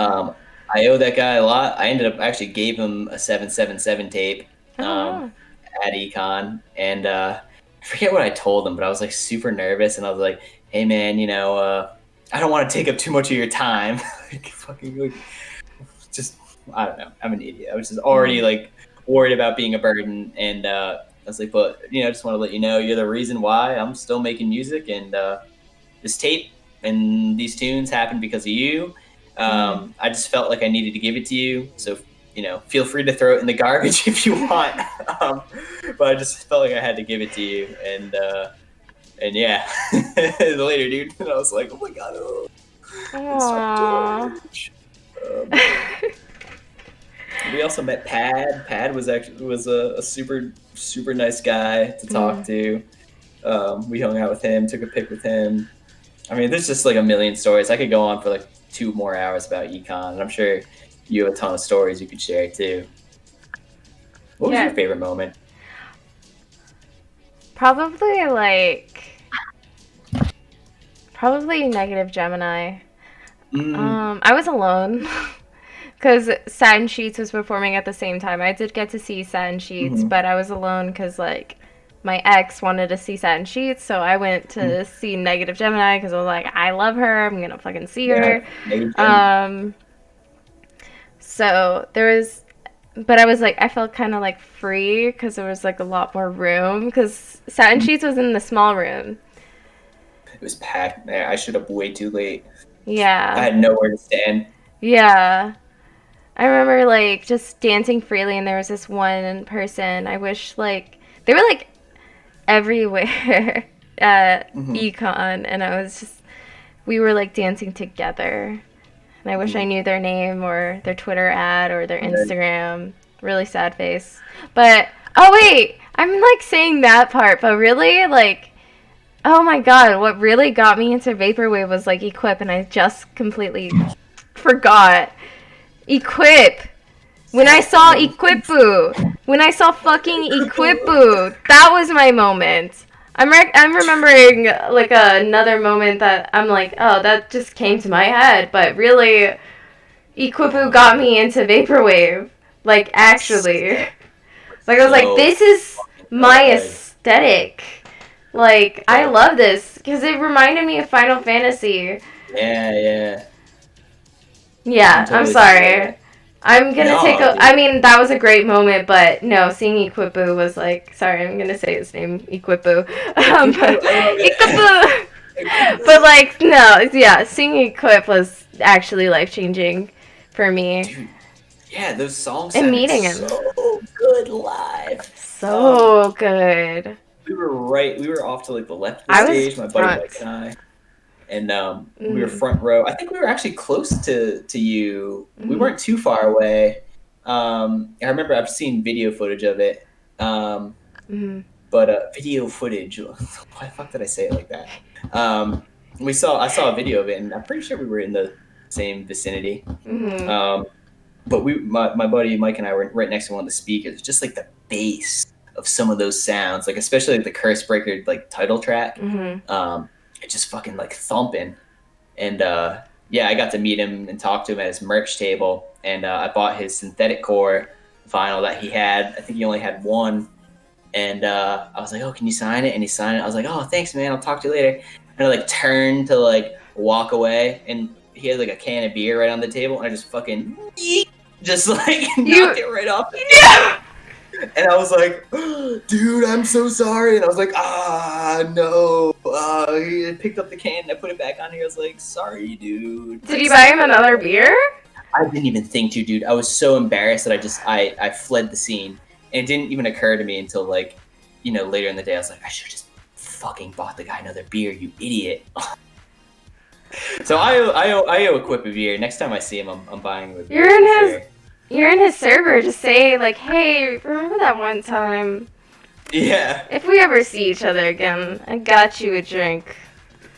Yeah, for sure. I mean, at least with the Patreon, in a way, I'm buying him beers. Oh, true. In a way, but still, a beer is a beer. You gotta get the physical, solid beer in the hand for it to be equal. True. But that was another funny moment. Um, Shiro City asks, Brandon, have you ever played live? If not, would you? I have played live, not with the vaporwave stuff, but when I was still playing guitar, I played a couple of shows live, and they weren't like really like a huge deal. Like I played my fucking high school talent show with a band, so that's something. It was fun. That's awesome. Yeah, it was pretty cool. And excuse me, at the town hall a few minutes from where I live, they opened up like a new what is it called? It's like a new like little like plaza or whatever. It had like a little gazebo and stuff, and they had like a little ceremony. And the guy that I was taking guitar lessons from at the time, his band or someone from the town had reached out to his band to have him play, and he asked me to play with him, which was cool. So I played that, and then just in college, I played like a couple house shows with just a few friends. Nothing major, but that's like the limit of like my live playing experience. I'm so dying to just bust out the Paper Tunes live because I want to hear them in a venue setting. But that'll be coming soon, I'm sure. Definitely. Super looking forward to it. You're gonna have to move to LA. I know, dude. I mean, Daniel's gonna be up in here in like 2 seconds in chat saying like, "Yep, you gotta move to LA." He's been trying to recruit me for months. I can't afford it, man. I'm sorry. Torch asks, Seb, what's your favorite food? My favorite food, I would say, I do love like a good steak. I love lobster. Lobster. Oh, it's so good. Even more than that, and this is gonna sound real weird, I love pretzels. What? I fucking love pretzels. Of all like the foods, I know it's a weird one, but like even before pizza? Yeah, probably before pizza. 'Cause pizza kind of fucks me up a little bit. I think I'm like lactose intolerant. So you kind of get the idea. But like pretzels, like ever since I can remember, it was like the first snack food that I like brought with school lunches to me, and like I just fucking love them. They're salty and they're crunchy and they're delicious, and soft pretzels are nice and they're warm, and it's like a nice hug on your inside. Oh, I love pretzels. Pretzels are dope. So I'd say probably pretzels, lobster, steak. Very weird trio of foods. I actually think shrimp is better than lobster. Yeah, it can be, but it has to be cooked right. Because if you overcook it and it gets all rubbery, that's no fun. Oh yeah, no. It's just no fun. But yeah, shrimp's fucking dank. Shrimp can get it. I'm sorry. Shrimp can get it. Yeah. It's built different. Straight up built different. Yeah. Pretzels own. I'm never talking DTLA, but the outskirts. Wait, what? Outskirts? Oh, downtown. Oh. I could maybe swing outskirts. We'll see. Well, I like Shiro City's idea, San Diego, because it's actually a lot cheaper, and I mean, Comic-Con happens there. True. It's not too far from LA. And 2 hours. And Omni Limbo lives there too. Oh, hell yeah. Oh, let's go. Yeah, I could do San Diego. Yeah. Are all pretzels... So, I would definitely say soft pretzels up here. Your standard, like, crunchy, from a bag, like, airplane pretzels are, like, here.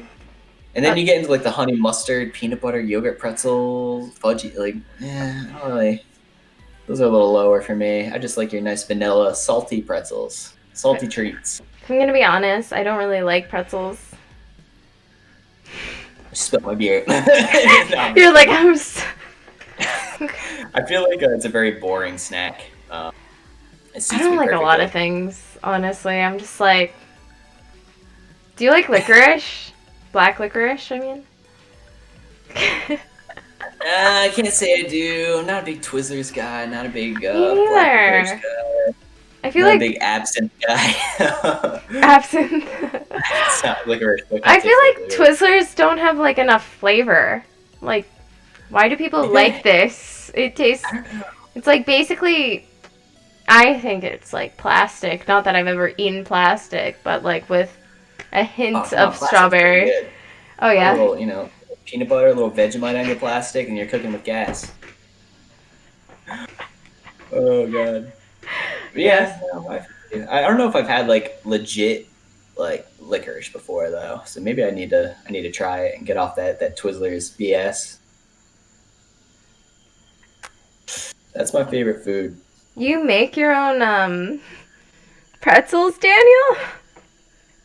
Dude, it's What? worth it. It's actually super easy, and I've done it a bunch in the past. Oh, Worth you know it. how to make pretzels? Oh yeah, you just take a little yeast, you get the hot water, make the dough, let that rise, and you just chop up the dough. I think you have to like add some baking soda to water and let it boil. I don't know what the Like food the science behind that is, but like the big pretzel or the small pretzels? well, when you make them yourself, you can make them any size. So I'll usually do like a few big ones, a couple of Mhm. like twists, some like nuggets, other weird shapes. But I like soft pretzels of all shapes and sizes. There are good pretzels. Do it up, Daniel. I think you'll have success. I think you'll have success. So we have like 10 minutes now. Do you Vegemite. want do you want to like I don't know, promote yourself a little more or Yeah, so I mean, I don't know that I have too much to promote that's in the immediate future. Obviously, keep an eye out for the new album. Slowly nearing completion. It'll be out next year sometime. But when we get closer to that time, I'll make some announcements. I guess you can follow me on Twitter if you want. It's like at underscore underscore sev underscore underscore underscore something like that. It's on the link tree. But I also have another set besides Cure, which is next Saturday, postponed, by the way, for those who are just joining. yes. I'm going to be playing Late Night Lights, the Indie and Gorgeous Lights event, which is going to be December 5th and 6th, I believe. And so that's pretty dope. So yeah, I just recorded a set for that today, and yeah, it'll be coming next month. Let me look. Yeah, it'll be the 5th and 6th, so that's the first Saturday and Sunday of December. I'm And, like that's I just popped out the Mhm. flyer for the and it was like so gigantic. It took up the entire screen. Oh, I just saw it on stream. It just popped up. All right, there it is. That's so There we funny. be. Oh my god. Ooh, Torch asked, what's my favorite story of me hanging out with my friends? Oh yes, let's go. I'm gonna choke on this one because I'm sure there's a lot of great stories that I'm gonna forget. But oh god, dude, there's too many to choose from. I mean, obviously the econ's like the cop out answer, but maybe the time that I went to go see my friend play a show in Norfolk, Virginia. No, this doesn't count because there's some toxicity there with some assholes at the show. So maybe not. I'm trying to think of a more positive one. Uh, Dude, fuck, I'm gonna choke on this one. I'm drawing such a blank. Like I have a lot of memories. I'm gonna think of 2,000 of them after the stream. But with only 7 minutes left, I'm feeling the pressure. I mean, I've had a lot of like shenanigans with like the homies, just especially in high school. Just engaging in some like general like debauchery and smoking weed and listening to music and just going on adventures. Anytime I hang out with the homies, it's one of my favorite times. Mhm. I'll cop out with that. But I mean, without a doubt, Econ is like hanging out with the homies at Econ is tops them all. Econ 3 is gonna be better than Econ 1 and 2. Like I know for sure, for a fact. It's gonna sell out so quick. Oh my goodness. Do you think so? I'm so looking forward to it. I just think like in general, if it happens next year, I should say it'll sell out real quick. I just think people are gonna be so eager and anxious to go to a live show. and especially with all the hype that's been built up around it now, and people hearing this, people who didn't get to go having to hear the stories, and the people who did go like over and over again. There's a lot more people that want to go.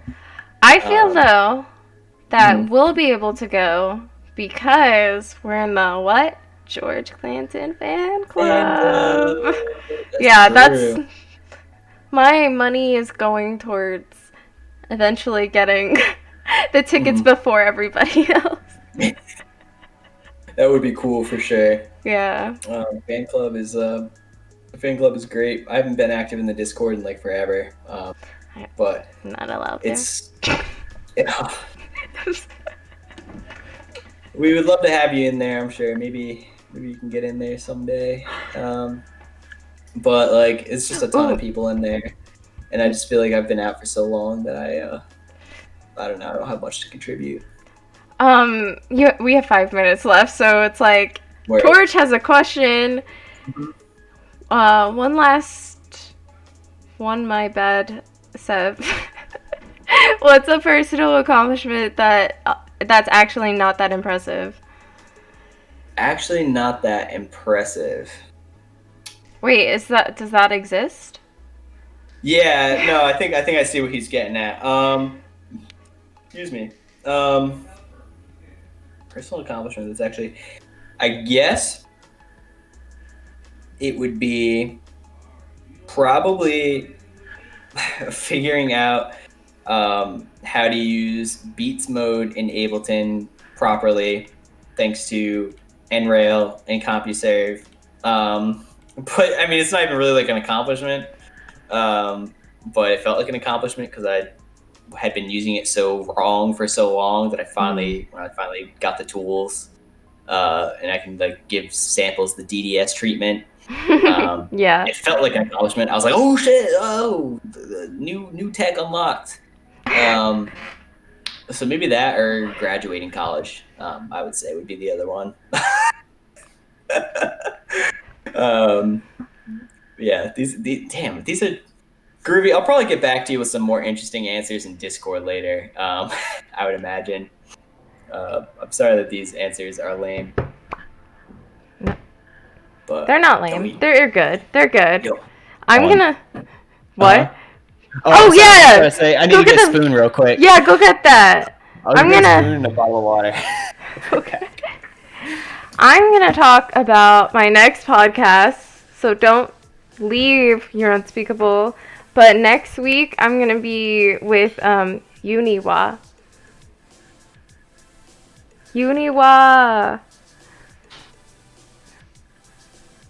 So be there or be square,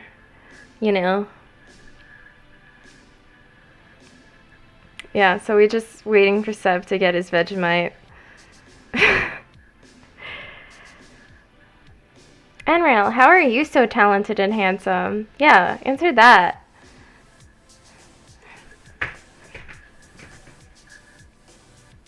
Well, Shiro, how are you so handsome and talented? Shiro City. How is everybody in this chat so handsome and talented? You all are amazing. I'm gonna do the Korean heart.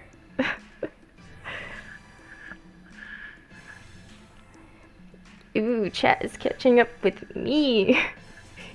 I'm like, now everyone's screaming about Uniwa, yes.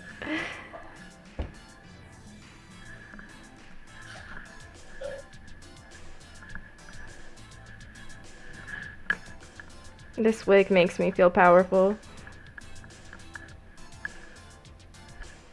And yes, it's a wig, not my real hair. Oh, hey! Hey. Hi! Yeah, what's up? I had to wash off a spoon. The dishes were dirty, so spoon acquired, clean, rinsed, I promise. And let's do it! Let's go! Alright, when we say a spoonful, are we saying a spoonful? Like, you put a How's this looking? A whole, more than this? Yeah, the whole spoon. Up to, and then like you scrape it off so it's like a clean surface, right? Okay. a second here. All right. I'd say that's a spoonful as it gets. Yeah, that's a spoonful. Yeah, you go. Okay. Make sure to tune into the Rosewood stream next Saturday, the 28th. Someone clip this, for please. you, Rosewood. Okay, for posterity.